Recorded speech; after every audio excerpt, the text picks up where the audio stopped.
نعوذ باللہ۔ یہ تمام الزامات ہیں اللہ کے نبی جناب محمد رسول اللہ صلی اللہ علیہ وسلم کے اوپر۔ نبی صلی اللہ علیہ وسلم کے اوپر الزامات جو لگائے جا رہے ہیں، آپ خود سیرت کا مطالعہ کر کے دیکھیں یہ کب سے لگائے جا رہے ہیں۔ اللہ کے نبی صلی اللہ علیہ وسلم کو جب نبی بنایا گیا تھا تب سے، اور آج بھی اللہ کے نبی صلی اللہ علیہ وسلم کے اوپر الزامات لگائے جاتے ہیں۔ گستاخ رسول آج بھی موجود ہیں اور 1400 سال پہلے بھی موجود تھے۔ تو جس وقت سب سے پہلے اللہ کے نبی کی گستاخی کی گئی اور جو طرز عمل اللہ کے نبی نے اپنایا، جو صحابہ اکرام نے اپنایا، جو اللہ رب العالمین کی طرف سے دفاعی آیتیں اتری اللہ کے نبی صلی اللہ علیہ وسلم کے دفاع کے اندر، وہیں آج بھی طرز عمل ہمیں اپنانے کی ضرورت ہے۔ نبی جناب محمد رسول اللہ صلی اللہ علیہ وسلم کی سیرت اس لیے بیان کی جا رہی ہے تاکہ ہم سیرت کا مطالعہ کر کے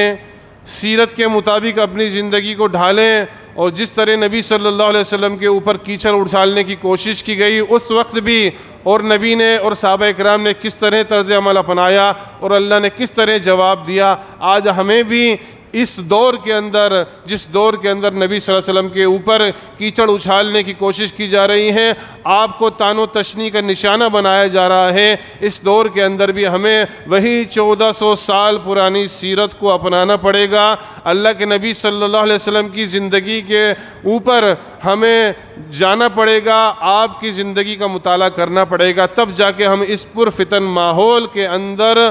مشرکین کو، بت پرستوں کو اور گستاخ رسولوں کو جواب دے سکیں گے۔ اللہ کے نبی جناب محمد رسول اللہ صلی اللہ علیہ وسلم کا جواب جب اللہ رب العالمین نے سورہ مسد نازل کر کے دیا، کہ جب ابو لہب نے گستاخی کی تھی کہ محمد نعوذ باللہ تمہارے ہاتھ ٹوٹ جائیں، تو رب نے تبت یدا ابی لہب وتب کہہ کے جواب دیا کہ ابو لہب کے دونوں ہاتھ ٹوٹ جائیں اور وہ برباد ہو جائے۔ اسی طرح اللہ نے اس سورہ کے اندر اس کی بیوی کا بھی ذکر کیا جو کہ لکڑیاں ڈھونے والی تھی۔ جی، یہ عورت اللہ کے نبی جناب محمد رسول اللہ صلی اللہ علیہ وسلم کی راہوں میں کانٹے بچھا دیا کرتی تھی۔ اللہ کے نبی صلی اللہ علیہ وسلم جب اندھیرے کے اندر نماز کے لیے خاص طور سے نکلتے تھے تو وہ کانٹے آپ کے پیروں کے اندر چبھ جایا کرتے تھے، آپ کے پیر زخمی ہو جایا کرتے تھے۔ تو اللہ رب العالمین نے دونوں شوہر اور بیوی کو اس سورہ کے اندر جمع کیا اور اللہ رب العالمین نے ان کی بربادی کی خبر دی۔ جی، جو گستاخ رسول ہوتے ہیں، جو اللہ کے نبی کو اذیت اور تکلیفیں دیتے ہیں، وہ حقیقت کے اندر اللہ رب العالمین کے دشمن ہوتے ہیں، وہ اللہ کے باغی ہوتے ہیں، اور ان سے حقیقتاً صحیح معنوں کے اندر جو بدلہ لینے والا ہے وہ اللہ رب العالمین ہے، ان کا جواب دینے والا ہے وہ اللہ رب العالمین ہے۔ جب اس عورت کو پتہ چلا کہ میرے تعلق سے آیت نازل ہوئی ہے، میرے شوہر کے تعلق سے آیت نازل ہوئی ہے، تو یہ چیختی چلاتی ہوئی، ہاتھ میں پتھر لیتی ہوئی اللہ کے نبی صلی اللہ علیہ وسلم کو ڈھونڈنے لگی، اور اللہ کے نبی جناب محمد رسول اللہ صلی اللہ علیہ وسلم حرم کے اندر موجود تھے، ابو بکر صدیق رضی اللہ عنہ اللہ کے نبی کے ساتھ تھے۔ اس عورت کے ہاتھ میں جمیل اس کا نام تھا، اس عورت کے ہاتھ کے اندر نوکیلا پتھر تھا، اور یہ کہہ رہی تھی مزمم عصینا وامرہ قلینا وامرہ عصینا ودینہ قلینا، کہ ہم نے مزمم کی نافرمانی کی اور اس کے دین کو حقارت سے چھوڑ دیا۔ یعنی یہ شعار کہہ رہی تھی۔ اللہ کے نبی جناب محمد رسول اللہ صلی اللہ علیہ وسلم کا نام محمد تھا، محمد کا معنی ہوتا ہے تعریف کیا گیا، بہت زیادہ تعریف کیا گیا۔ تو یہ لوگ اللہ کے نبی کا نام بھی بگاڑا کرتے تھے، جو گستاخ رسول ہوتے ہیں نا، یہ نبی کا نام بھی بگاڑتے ہیں، ان کو نبی کے نام تک سے چڑ ہوتی ہے۔ تو محمد نہ کہہ کے یہ لوگ اللہ کے نبی کو مزمم کہتے تھے، یعنی جس کی مذمت کی جائے، نعوذ باللہ، استغفر اللہ۔ تو یہ گئی اللہ کے نبی جناب محمد رسول اللہ صلی اللہ علیہ وسلم کو ڈھونڈتی ہوئی حرم کے اندر۔ حضرت ابو بکر صدیق نے اسے دیکھا اور کہا اللہ کے نبی، یہ جمیل آ رہی ہے، اس کے ہاتھ میں نوکیلا پتھر ہے، اس کے ارادے مجھے اچھے نہیں لگ رہے ہیں۔ نبی صلی اللہ علیہ وسلم نے کہا اسے آنے دو۔ نبی جناب محمد رسول اللہ صلی اللہ علیہ وسلم نے قرآن کریم والفرقان حمید سورہ بنی اسرائیل آیت نمبر 45 کی تلاوت شروع کی اور فرمایا وَإِذَا قَرَأْتَ الْقُرْآنَ جَعَلْنَا بَيْنَكَ وَبَيْنَ الَّذِينَ لَا يُؤْمِنُونَ بِالْآخِرَةِ حِجَابًا مَسْتُورًا۔ تو جب قرآن پڑھتا ہے، رب فرماتا ہے تو جب قرآن پڑھتا ہے وَإِذَا قَرَأْتَ الْقُرْآنَ جَعَلْنَا بَيْنَكَ وَبَيْنَ الَّذِينَ لَا يُؤْمِنُونَ بِالْآخِرَةِ حِجَابًا مَسْتُورًا، تو ہم تیرے اور جو آخرت پر ایمان نہیں رکھتے ہیں ان کے درمیان ایک حجاب قائم کر دیتے ہیں۔ وہ عورت اللہ کے نبی کے قریب آئی، اتنے قریب آئی کہ اس نے ابو بکر صدیق سے گفتگو کی کہ محمد کہاں ہیں، جبکہ بغل میں اللہ کے نبی موجود ہیں، لیکن وہ نہیں دیکھ پائی۔ کس کی برکت سے؟ قرآن کریم کی تلاوت کی برکت سے۔ اللہ نے ایک مضبوط حجاب اللہ کے نبی صلی اللہ علیہ وسلم کے اور اس عورت کے جو آخرت پر ایمان نہیں لائی تھی اس کے درمیان کر دیا، اور وہ صرف اللہ کے نبی صلی اللہ علیہ وسلم کے بارے میں پوچھتی رہیں، اور ابو بکر صدیق رضی اللہ عنہ نے دیکھا کہ اللہ کے نبی بغل میں موجود ہیں لیکن یہ دیکھ نہیں پا رہی ہے۔ تو آج ہمیں کیا اس واقعے سے کیا پتہ چلتا ہے؟ ہمارا ربط قرآن کریم سے اگر ہوگا، ہمارا تعلق قرآن کریم سے اگر ہوگا، ہم قرآن کریم کی تلاوت کرنے والے ہوں گے، قرآن کریم کو سمجھنے والے ہوں گے، قرآن کریم پر عمل کرنے والے ہوں گے، تو جو آج کافر مسلمانوں کے خلاف پلاننگ کر رہے ہیں، دین اسلام کے خلاف پلاننگ کر رہے ہیں، اللہ کے نبی جناب محمد رسول اللہ صلی اللہ علیہ وسلم کے تعلق سے آپ کی گستاخی کی بار بار پلاننگ ہوتی ہے، آپ کی گستاخی کی جاتی ہے، تو یہ قرآن کریم ہمیں ان کافروں کے اور ہمارے درمیان جو آخرت پر ایمان نہیں رکھتے ہیں ان کے اور ایمان والوں کے درمیان یہ قرآن کریم کی برکت سے، اس کی تلاوت سے اللہ رب العالمین ایک حجاب نازل کر دے گا، ایک پردہ ڈال دے گا، جس کی وجہ سے ان کی عقلیں اندھی ہو جائیں گی۔ تو ہم اپنا ربط قرآن کریم کی طرف کریں، جس طرح اللہ کے نبی صلی اللہ علیہ وسلم نے اس پر فتن دور کے اندر، اس نازک دور کے اندر گستاخانہ کلمات کہنے والوں کے لیے اللہ کے نبی جناب محمد رسول اللہ صلی اللہ علیہ وسلم نے ان کے شر سے بچنے کے لیے قرآن کریم کی تلاوت کی، اور اللہ رب العالمین نے آپ کی حفاظت فرمائی۔ اسی طرح اللہ کے نبی جناب محمد رسول اللہ صلی اللہ علیہ وسلم کو یہ بڑے ہی جو ہے باریک انداز سے دیکھا کرتے تھے، آپ کی چال، آپ کی ڈھال، آپ کا رہن، آپ کا صحن، آپ جو قرآن کریم نازل ہوتا تھا اس کے بعد جو گفتگو کرتے تھے وہ ساری چیزوں پر ان کی نظر ہوتی تھی کہ کہیں نہ کہیں ہمیں کوئی ویک پوائنٹ دکھے اور ہم فوراً محمد کے اوپر کمنٹ پاس کر دیں۔ آج یہی ہو رہا ہے نا، آج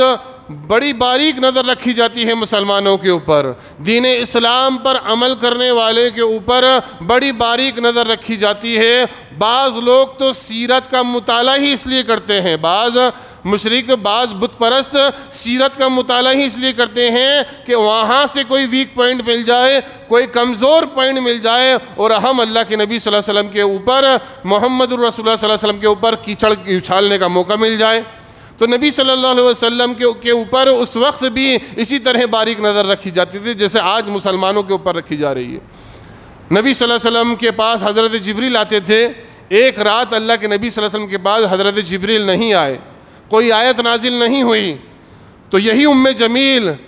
کہنے لگی اے محمد لگتا ہے آج تیرے شیطان نے تجھے چھوڑ دیا ہے، یعنی جبریل علیہ السلام کو اس نے کیا کہا؟ نعوذ باللہ شیطان کہا۔ تو اللہ رب العالمین نے قرآن کریم میں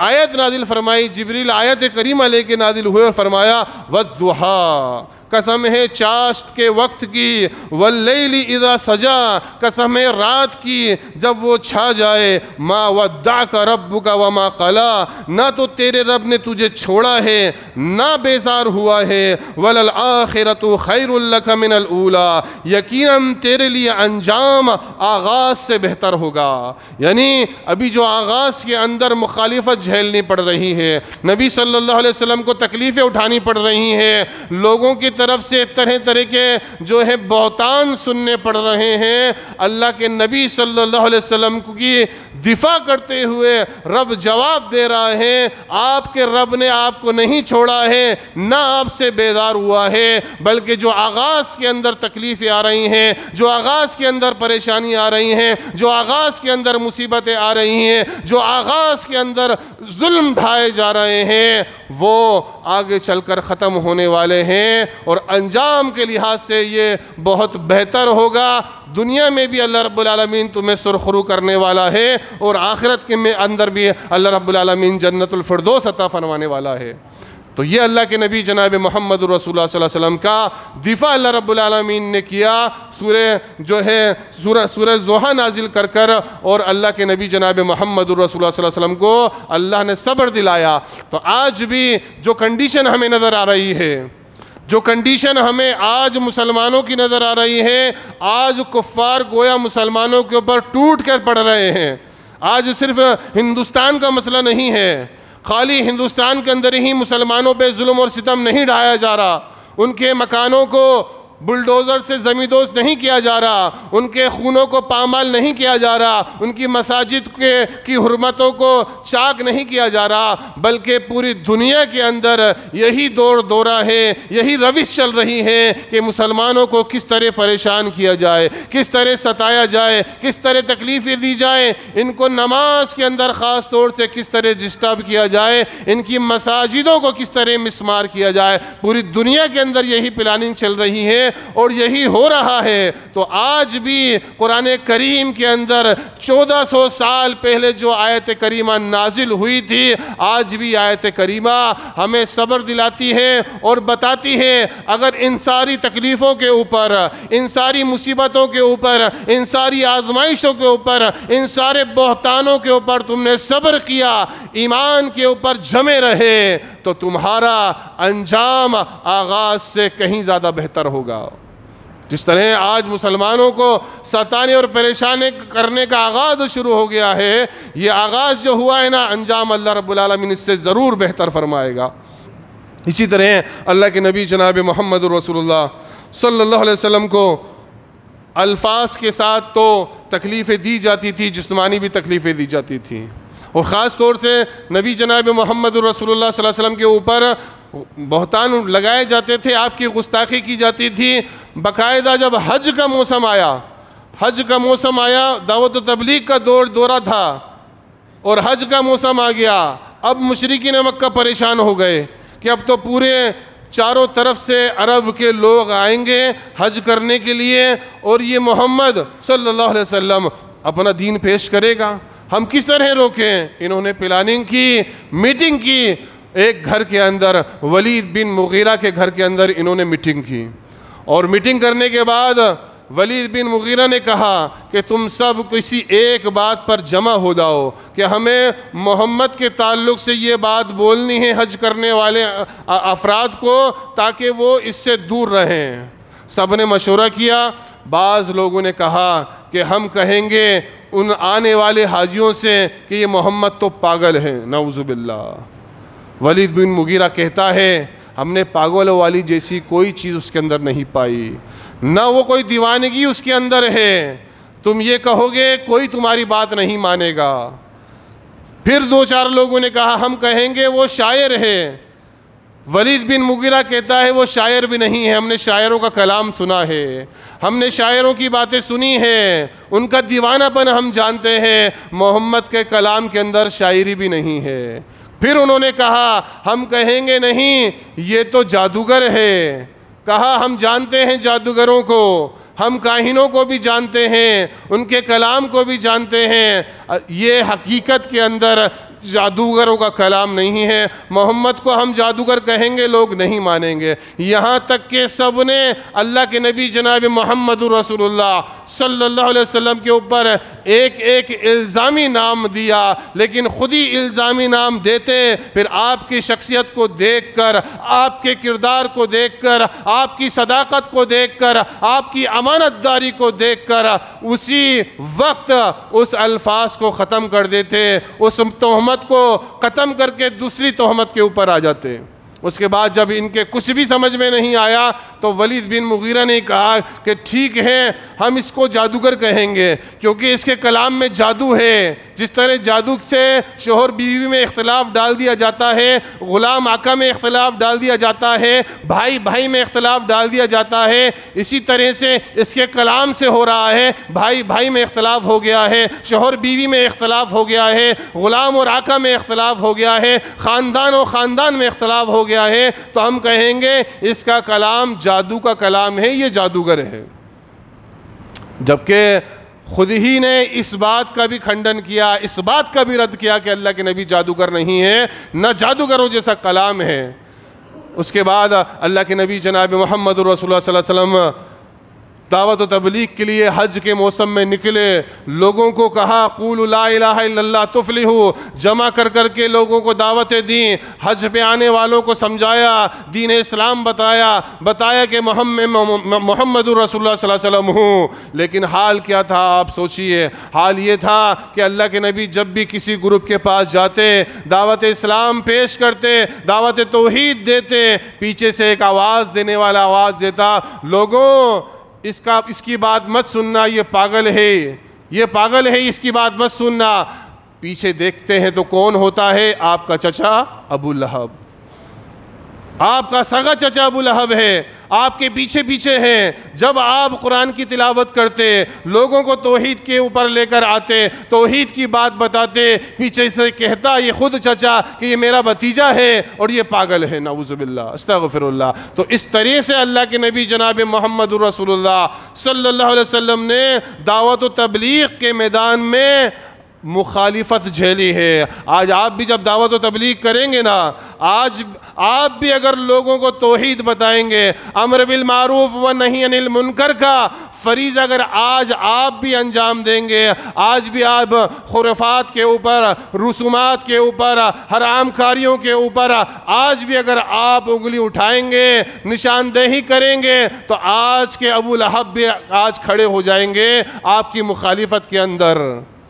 تو یہ جو مخالفتیں ہو رہی ہیں نا جی، یہ مخالفتیں نئی نہیں ہیں۔ ہم سمجھ رہے ہیں یہ نئی مخالفت ہو رہی ہے، نہیں، یہ 1400 سال پہلے بھی ہوئی تھی مخالفت۔ جب اس دین اسلام کا آغاز ہوا تھا تب بھی اس نے مخالفتیں جھیلی تھی، اور آج یہ دین اسلام اپنے آخری پڑاؤ کے اندر ہے اور آج بھی اس کی مخالفتیں ہو رہی ہیں۔ تو ان مخالفتوں سے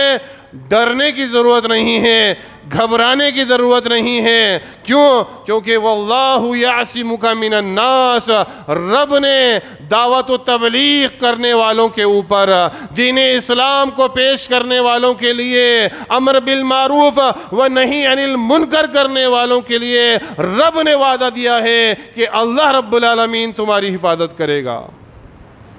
تو اللہ کے نبی جناب محمد رسول اللہ صلی اللہ علیہ وسلم کی حفاظت خود اللہ رب العالمین نے ان شر پسند عناصر سے کی، اور اللہ نے اپنے دین کا دفاع کیا۔ اسی طرح اللہ کے نبی جناب محمد رسول اللہ صلی اللہ علیہ وسلم کو خاص طور سے ہم پچھلے جمعے میں سن چکے ہیں، عبادت کے اندر بھی بڑا خلل ڈالا جاتا تھا، سیٹیاں اور تالیاں بجائی جاتی تھیں اور شور و غل کیا جاتا تھا، اور آپ کو عبادت کے اندر ڈسٹرب کیا جاتا تھا۔ یعنی نماز آپ پڑھتے تھے، نماز کے دوران ایک گروپ بیٹھا ہے، اب یہ زور زور سے تالیاں پیٹے گا، یہ زور زور سے سیٹیاں بجائے گا، یہ واویلا مچائے گا۔ کیوں؟ نماز کے اندر اللہ کے نبی کے خلل ہونی چاہیے۔ نماز آپ کو سکون سے نہیں پڑھ دینا ہے۔ اگر آپ سکون سے نماز پڑھیں گے تو یہ دین ہم پر غالب آ جائے گا، ہم مغلوب ہو جائیں گے۔ اور آج مسلمانوں کا طرز عمل یہ ہے، جی آج مسلمانوں کا طرز عمل یہی ہے جو اس وقت کفار کے گروپ کا تھا۔ آج مسلمانوں کے گھر میں اگر کوئی فنکشن ہے، کوئی شادی ہے، کوئی شادی بیاہ کا ماحول ہے، کسی بچے کی برتھ ڈے ہے، مسجد پاس کے اندر موجود ہے اور بہت زور سے ڈی جے بجایا جا رہا ہے، شور و گل کیا جا رہا ہے، گانے بجائے جا رہے ہیں، اور مسجد کے اندر نماز ہو رہی ہے، امام کی نماز میں بھی خلل پڑ رہا ہے، مقتدی کی نماز میں بھی خلل پڑ رہا ہے۔ یہ طرز عمل مشرکین مکہ کا تھا،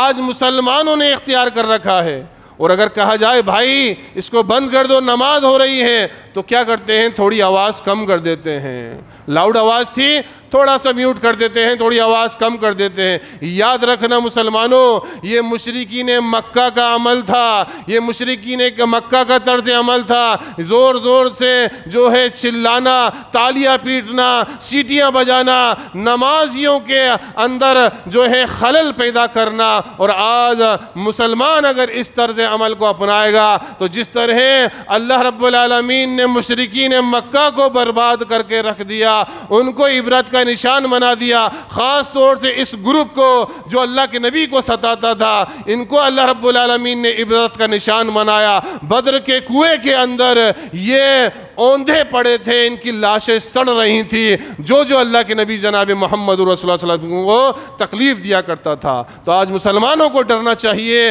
خوف کھانا چاہیے اللہ سے کہ مسجد کے اندر اگر زور زور سے ڈی جے کی آواز آ رہی ہے تو پھر وہ اپنی خیر منا لیں، وہ اللہ رب العالمین سے ڈر جائیں، کہیں ایسا نہ ہو اللہ رب العالمین کی پکڑ ان کے پاس آ جائے۔ اسی طرح اللہ کے نبی جناب محمد رسول اللہ صلی اللہ علیہ وسلم کو اس کے علاوہ جو ہے جسمانی اذیتی بھی دی جاتی تھی۔ نبی جناب محمد رسول اللہ صلی اللہ علیہ وسلم نماز کی حالت میں ہوتے، آپ سجدے کی حالت میں ہوتے، اور سجدے کی حالت میں آپ کی کندھے کے درمیان اونٹ کا اوجڑا لا کے رکھ دیا جاتا۔ اب اونٹ کا اوجڑا کتنا بھاری ہوتا ہے، اونٹ خود بہت بڑا جانور ہے اور وہ گندگی ہے، اس گندگی کو آپ کے کندھوں کے درمیان رکھ دیا جاتا تاکہ آپ سجدے سے اپنا سر نہ اٹھا پائیں۔ نبی صلی اللہ علیہ وسلم کے ساتھ جب یہ کیا جاتا تو یہی جو ہے مشرکین مکہ سیٹیاں بجاتے، تالیاں پیٹتے اور ہنستے، یہاں تک کہ اللہ کے نبی جناب محمد رسول اللہ صلی اللہ علیہ وسلم کی بیٹی حضرت فاطمہ آتی اور اس کو اٹھاتی۔ جب اللہ کے نبی صلی اللہ علیہ وسلم سے اس کو اٹھایا گیا، اللہ کے نبی صلی اللہ علیہ وسلم کھڑے ہوئے اور کہا اللہم علیک بقریش، اے اللہ تو قریش کو پکڑ لے۔ جب اللہ کے نبی نے بددعا بھرے الفاظ کہے حرم کے اندر تو وہ جو شرارتوں کی جماعت تھی نا وہ کانپ اٹھی۔ ان کا یہ عقیدہ تھا یہ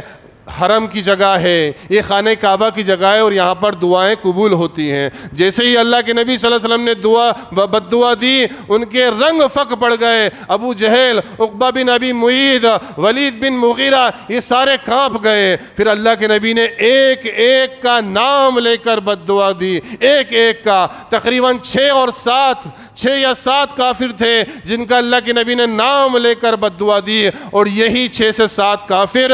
بدر کے دن بدر کے کنویں کے اندر اوندھے مرے ہوئے پڑے ہوئے تھے۔ یہ اللہ کے نبی کی بددعا کا اثر تھا۔ تو جو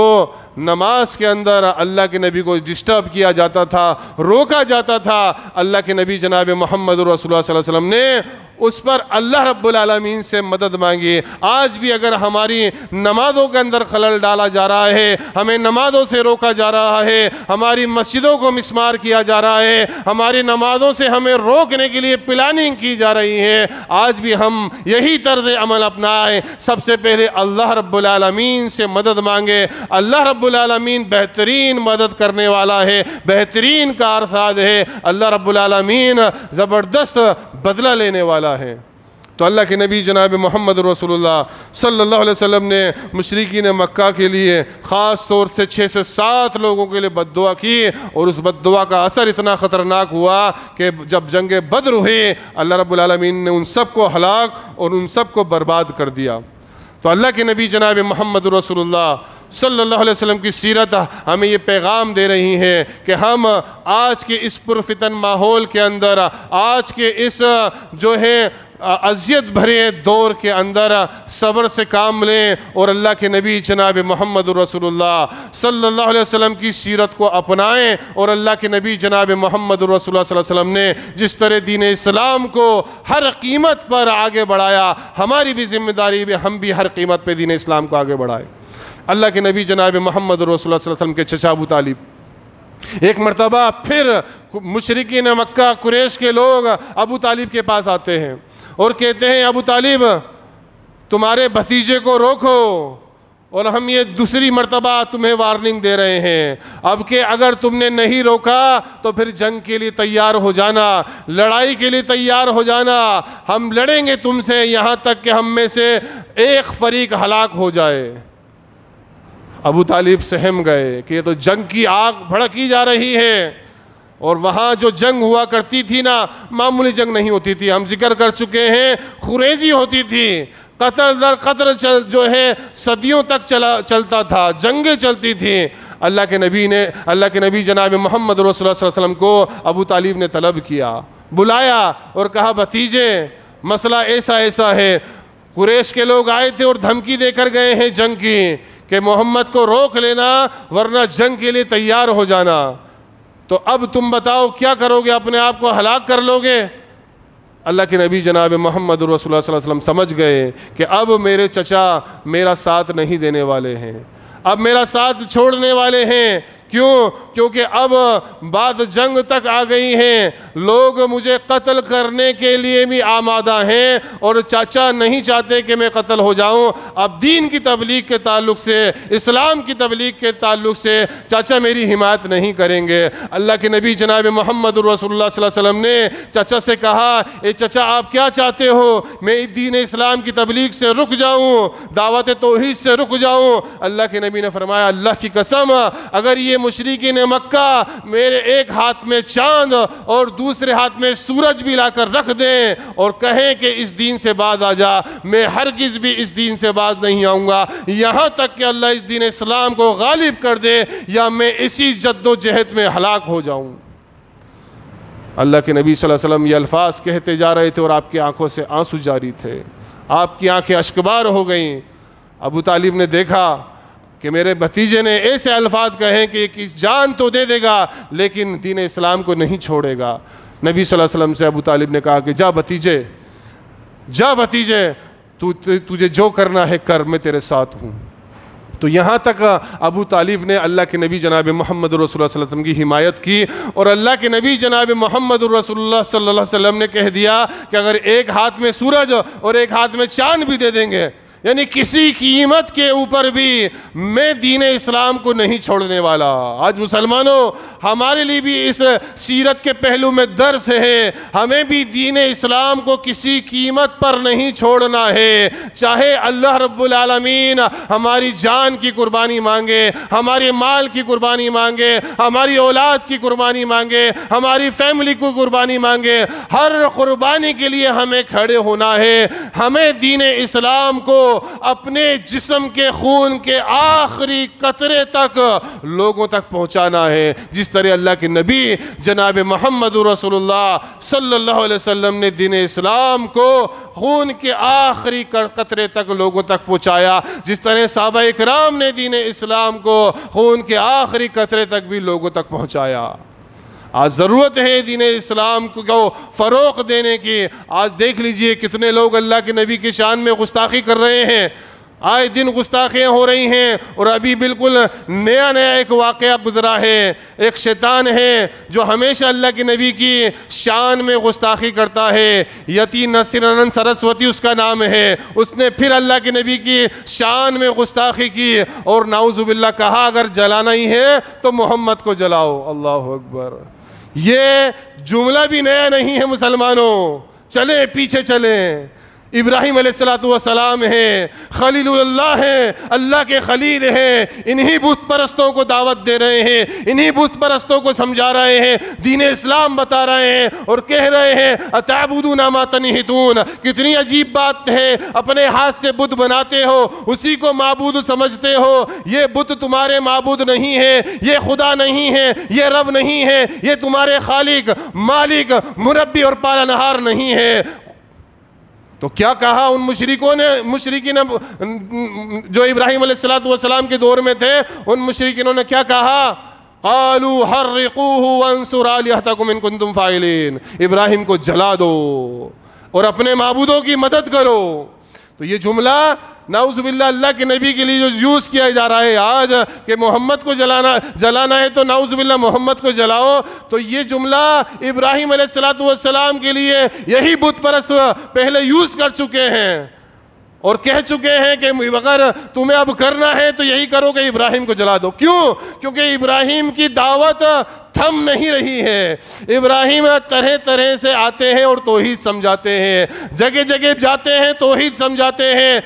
جو دین لے کر آئے ہیں یہ دین رک نہیں رہا، اب اگر اس دین کو روکنا ہے تو ان کو ہی جلا دو، انہی کو ختم کر دو۔ اور آج دین اسلام جس طرح سے فروغ پا رہا ہے، خاص طور سے سے ہندوستان کے اندر مسلمان جو ہے بڑھتے جا رہے ہیں، مسلمانوں کی تعداد بڑھتی جا رہی ہے، تو انہیں خوف ہے کہ یہ مسلمان بڑھتے جا رہے ہیں، یہ مسلمان ہر فیلڈ کے اندر ترقی کر رہے ہیں، چاہے بزنس کا مسئلہ ہو، چاہے جو ہے اسی طرح ایجوکیشن کا مسئلہ ہو، ہر اعتبار سے مسلمان مضبوط ہوتے جا رہے ہیں۔ تو کیا کیا جائے؟ ان کی نبی کی شان میں گستاخی کریں گے، اس کے بعد جب ان کی نبی کی شان میں گستاخی ہوگی یہ برداشت نہیں کریں گے، یہ واویلا مچائیں گے، ہائے ہلڑ کریں گے، توڑ پھوڑ کریں گے، پھر کیا ہوگا؟ ان کا مقصد پورا ہو جائے گا۔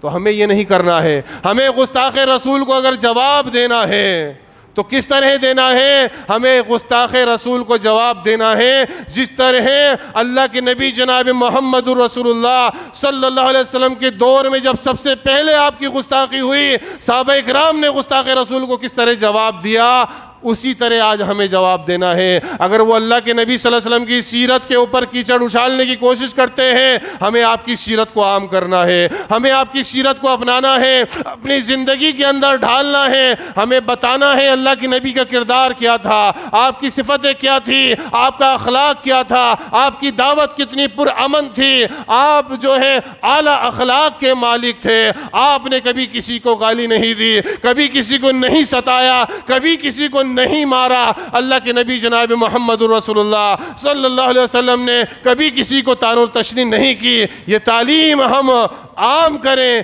جتنا یہ اللہ کے نبی صلی اللہ علیہ وسلم کی گستاخی کریں اتنی زیادہ ہم اللہ کے نبی کی تعلیمات کو اپنائیں، اللہ کے نبی کی سیرت کو آگے بڑھائیں، یہ خود بخود اس کا جواب ہوگا۔ اگر ہم اس طرح سے واویلا مچائیں گے، شور و گل کریں گے، اگر اس طرح سے اگر ہم توڑ پھوڑ کریں گے جو یہ چاہتے ہیں، تو پھر ہم اللہ کے نبی کے مشن سے ہٹ جائیں گے، ہم دین اسلام سے ہٹ جائیں گے، اور ان کا مسئلہ حل ہو جائے گا، ان کا ٹارگٹ پورا ہو جائے گا۔ تو ان کا ٹارگٹ ہمیں پورا نہیں کرنا ہے جی۔ اور اللہ رب العالمین نے اس وقت بھی جواب دیا، قُلْنَا يَا نَارُ كُونِي بَرْدًا وَسَلَامًا عَلَىٰ إِبْرَاهِيمَ۔ تم آگ میں جلانے کی بات کرتے ہو، آگ تو خود ہمارے رب کی مخلوق ہے۔ محمد کو نعوذ باللہ آگ میں جلانے کی بات کرتے ہو، آگ تو خود ہمارے رب کی، ہمارے اللہ کی مخلوق ہے۔ جب اس آگ کے اندر محمد کے دادا کو ڈالا گیا ابراہیم کو، تو رب نے کہا یا نارو کونی، اے آگ برداً و سلامن علی ابراہیم، میرے ابراہیم پہ سلامتی کے ساتھ ٹھنڈی ہو جا۔ آگ ابراہیم کے گلے گلدار بن گئی۔